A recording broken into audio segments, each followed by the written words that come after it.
When I tell you that Jesus literally gave us the cheat code to life, I mean it. Whether you're a witch, whether you're in New Age, whether you're a follower of Christ, whatever, this is absolute key information. One of the fruits of the Holy Spirit is self-control. Now, why is this so important? When I was in witchcraft and New Age, witchcraft is very much about expression. There's a lot of feminine rage that comes with witchcraft. That's why it's very out there. People show their anger, they show their emotions, and it's almost glorified in the New Age, which, by the way, I had no issue with. Of course, there's a lot of feminine rage. Of course, there's a lot of rage in general. People have been done dirty out here. Now, the reason the Bible talks about self-control is not to control us. I'm going to keep this short and sweet. People are relying on your reactions. Spoken about this a lot, and I'm going to keep speaking about it.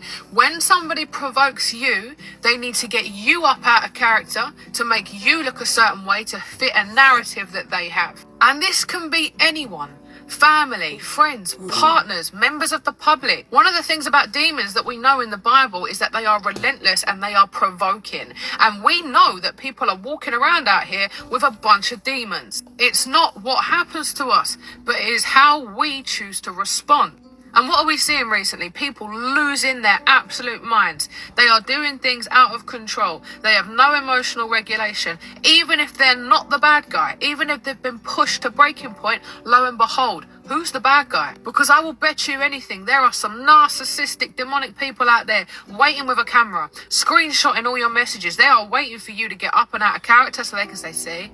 The fruit of self-control will have you in control of your life. And right, when I left witchcraft and I started following Jesus, one of the biggest changes people noticed in me is that I was no longer reacting to their absolute nonsense. But yeah, people were shocked out here that they couldn't provoke the reaction they wanted out of me. They actually thought I was faking it for a while. So how do you develop self-control? This is something that God showed me and how he spoke to me about it. When you receive something, I want you to look at it as if it's an arrow. And before that arrow hits, there's a gap. Right? There is a gap between your response and the thing hitting you. I want you now to start realizing that you can choose to catch and break that arrow, or you can choose to let it in and let it spew out. So I hope this sits in your mind today. Before you respond to anyone or anything, pause. Because even the Bible tells us, do not rely on emotion, it's deceptive.